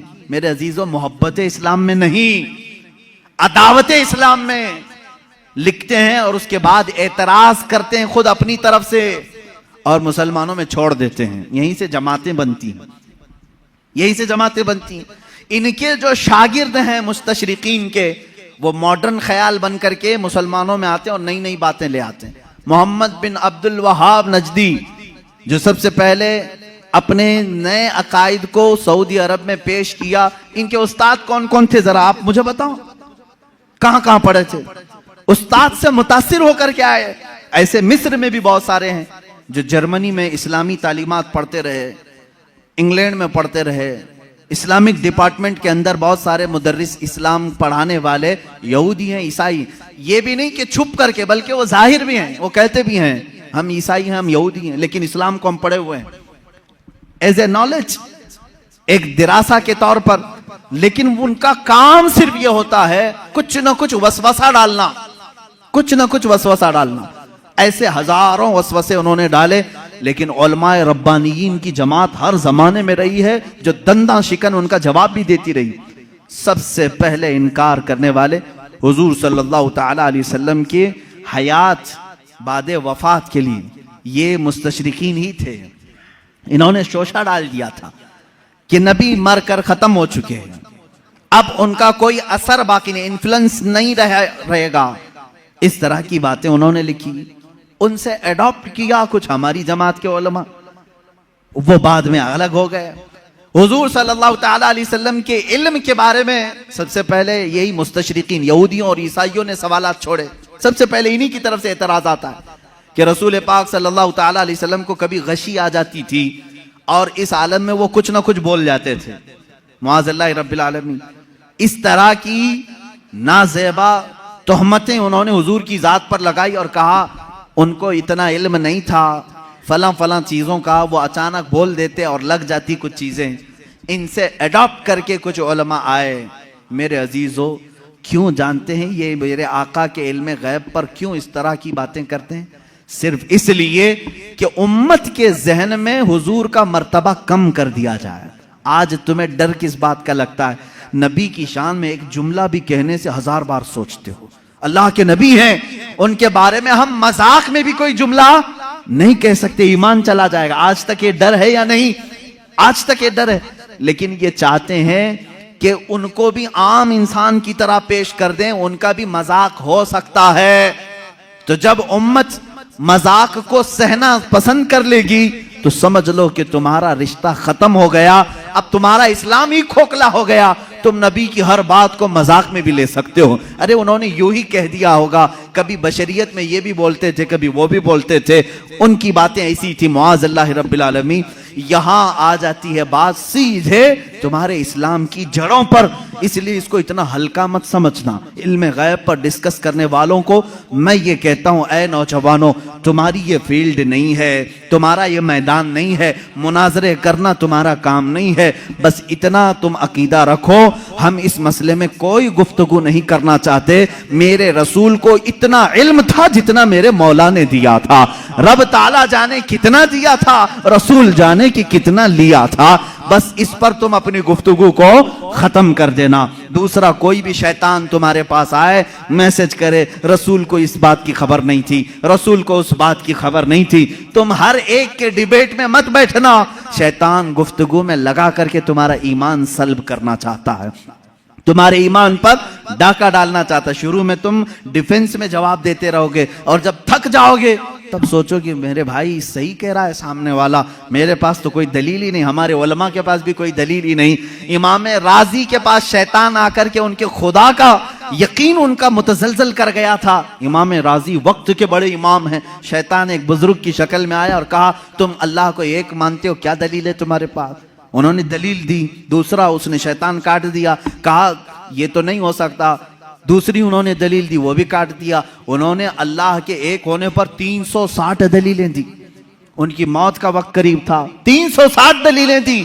لیکن بعد میں ان کے پیر و مرشد نجم الدین کبریٰ رحمت اللہ تعالی علیہ، ان کی مدد آئی. انہوں نے کہا امام رازی کو، اے رازی، تو اس سے کیوں نہیں کہتا کہ میں اپنے خدا کو بغیر دلیل کے ایک مانتا ہوں؟ بس اتنا کہہ دے اور دامن چھڑا لے. پھر امام رازی نے کہا، ایک وقت ایسا آ گیا تھا رازی کا، وہ سوچنے لگ گئے تھے کہ اللہ ایک ہے بھی کہ نہیں ہے، ایک ہے کہ نہیں ہے، ڈگمگا دیا تھا شیطان. تب پھر پیر و مرشد کی نسبت بھی کام آئی. کہا نہیں، اس بارے میں میں دلیل ہی نہیں دیتا، میں مانتا ہوں اللہ ایک ہے تو ایک ہے. میں یہی آپ کو آج کہنا چاہوں گا میرے عزیز، تمہارا علم اتنا نہیں کہ ہر شیطان سے مقابلہ کرو، ہر ڈیبیٹ میں تم حصہ لو، یہ تمہاری ذمہ داری نہیں. یہ ڈیبیٹ کرنا، مناظرہ کرنا، یہ علماء مفتیان کرام مناظرین اسلام پر چھوڑ دو. اللہ نے اس فیلڈ کے بھی ماہرین پیدا کیے ہیں، اس میدان کے مجاہد بھی پیدا کیے ہیں جو مخالفین کا دانت توڑ کر کے جواب دیتے ہیں. وہ موجود ہیں، وہ ان کی اپنی فیلڈ ہے. لیکن ہر ایرا غیرہ اس میں بازی لے جانے کی کوشش میں کرے گا تو تمہارا گھوڑا کہیں کا کہیں گر جائے گا اور تم شہید بھی ہو جاؤ گے، گر جاؤ گے. اب یہاں پر میرے عزیزو میری نصیحت سن لو. اس طرح کے ڈیبیٹ جب بھی آئیں، میرے رسول کو کتنا علم تھا کتنا نہیں تھا، تب اتنا ہی کہو. میرا تو عقیدہ اتنا ہے، اللہ نے ان کو بے حساب دیا تھا، جتنا اللہ نے دیا تھا اتنا ان کے پاس تھا. یا اللہ جانے کتنا دیا تھا، رسول جانے کتنا لیا تھا. اسی پر اپنی گفتگو ختم کرو. رسول کریم صلی اللہ تعالیٰ علیہ وسلم کے علم غیب پر زیادہ ڈسکس نہ کرو. اس کے بعد انشاءاللہ اور بھی دیگر بحثیں آئیں گی. حضور بشر تھے کہ نور تھے، حضور حاضر ہیں کہ ناظر ہیں کہ نہیں ہیں، حضور وفات کے بعد زندہ ہیں یا نہیں، حضور کو کتنے اختیارات تھے. یہ سب آج کے مسائل جو پھیلائے ہوئے ہیں کتابوں میں انشاءاللہ العزیز ہر ایک پر تھوڑی سی ہی صحیح گفتگو کرنے کی سعادت ضرور حاصل کروں گا. اس لیے کہ ہم نے رسول مانا ہے تو وہ رسول مانا ہے جیسے صدیق اکبر نے مانا تھا. ہم وہ رسول مانتے ہیں اس لیے کہ حضرت صدیق اکبر کا ایمان تو دیکھو. ابو جہل آیا ایک بار کہنے لگا، ابو بکر تمہیں معلوم ہے یہی ایمان ہونا چاہیے آپ کا بھی. ابو بکر صدیق آ رہے تھے کہیں باہر سے، ابو جہل پکڑا، کہا ابو بکر ایک سوال کا جواب دے دو. کہا کیا ہے؟ کہا ایک شخص کہہ رہا ہے کہ کل کی رات وہ مسجد حرم سے بیت المقدس تک گیا تھا، ایک ہی رات میں گیا تھا اور اس کے بعد پھر واپس لوٹ کر کے بھی آیا. پاسیبل ہے؟ ایسا ممکن ہے؟ یہ معراج کا دوسرا دن تھا. حضرت ابو بکر کو ابھی معلوم بھی نہیں تھا، وہ گئے بھی نہیں تھے حضور کے پاس. پہلے ہی ابو جہل ملا خبر دینے کے لیے. تو حضرت ابو بکر نے کہا ایسا کیسا ممکن ہے ایک رات میں کوئی مسجد حرم سے مسجد اقصیٰ تک جائے؟ پاسیبل نہیں ہے، ممکن نہیں. کیونکہ مکہ سے فلسطین کا سفر جو ہے اس زمانے میں 1.5 مہینے کا تھا. ایک رات میں کوئی کیسے جا کے آئے گا؟ اب وہ کہکا مار کے ہنسنے لگا، ٹھٹا مار کر کے ہنسنے لگا. اسے یہی تو پوائنٹ چاہیے تھا. ابو جہل نے کہا ابو بکر اتنی بات نہیں، وہ اس سے بھی آگے کی بھی باتیں کہہ رہا ہے، تمہارا کیا خیال ہے؟ حضرت ابو بکر چونک گئے، بتا تو صحیح کون کہہ رہا ہے، کون ہے یہ جو دعویٰ کر رہا ہے؟ ابو جہل نے کہا وہی محمد جس کے پیچھے تم گھومتے ہو صلی اللہ علیہ وسلم. حضرت ابو بکر جلال میں آئے، کہا ہے ابو جہل اگر انہوں نے کہا ہے اس سے بڑی بات بھی تب بھی میں ایمان لاتا ہوں. ہر چیز پاسیبل ہے، ہر چیز ممکن ہے. اگر انہوں نے کہا کہ مسجد حرم سے مسجد اقصیٰ تک وہ ایک رات میں جا کر کے آئے تو تم مجھ سے اتنی بات پوچھ رہا ہے کہ ہو سکتا ہے کہ نہیں ہو سکتا؟ اگر رسول کہہ دے کہ ایک آن میں 7 آسمان پر جا کر آیا تب بھی میں تسلیم کروں گا. یہ حضرت ابو بکر پہلے ہی بتائے. اس کے بعد بارگاہ مصطفیٰ میں آئے حضور صلی اللہ تعالیٰ علیہ وسلم کے بعد. ابھی حضور صحابہ کو اپنے سفر کی داستان سنا رہے تھے. حضرت ابو بکر کس سے سن کے آئے تھے؟ ابو جہل سے. لیکن قربان جاؤ میرے مولا کو، میرے مولا نے انہیں جو عطا کیا. حضرت ابو بکر جیسے ہی آئے حضور نے مسکرا کر کے کہا اے ابو بکر جبرائیل آئے تھے اللہ کی طرف سے تمہارے لیے ایک لقب لے کر کے آئے ہیں. کہا یا رسول اللہ کیا ہے؟ کہتے اللہ نے آج سے ابو بکر کو صدیق کہا ہے. صدیق اس کو کہتے ہیں جو سچائی کی تصدیق کرتا ہے، جو ہر سچی بات کو ایکسپٹ کرتا ہے. حضرت ابو بکر ابھی حضور سے سنے نہیں، دشمن سے سنے ہیں، تب وہ اقرار کر رہے ہیں اے ظالمو، تم نے محدثین سے سنا ہے، اولیاء کاملین سے سنا ہے، صحابہ تابعین سے سنا ہے کہ رسول کیا کیا جانتے تھے، پھر بھی انکار کر رہے ہو۔ حضرت ابو بکر نے ابو جہل سے سن کر کے بھی انکار نہیں کیا۔ الحمدللہ ہم صدیقی ایمان رکھتے ہیں کہ ہم نے اپنے اولیاء کاملین کی زبان سے سنا کہ رسول ما کانا وما یکون کی خبر رکھتے ہیں۔ ہمارا عقیدہ بھی یہی ہے کہ رسول ما کانا وما یکون کی خبر رکھتے ہیں۔ وہ اولین کے بھی آقا ہیں، وہ آخرین کے بھی آقا ہیں۔ وہی ہے یاسین، وہی ہے طٰہٰ، وہی ہے فرقان، وہی ہے اول، وہی ہے آخر۔ میرے آقا کی ذات پر یہ ساری چیزیں منتہا ہیں۔ اللہ رب العزت ہمیں اہل سنت و جماعت کے سچے مذہب پر قائم و دائم رکھے۔ مولا تعالی ہمیں اسی عقیدے کے ساتھ اس دنیا سے رخصت فرمائے۔ اے مولا ہمارا جنازہ اہل سنت و جماعت پر اٹھا، جب رسول کریم صلی اللہ علیہ وسلم کی بارگاہ میں پہنچیں تو ہمیں شرمندہ اور ذلیل و رسوا ہونے سے محفوظ فرما۔ وآخر دعوانا الحمدللہ رب العالمین۔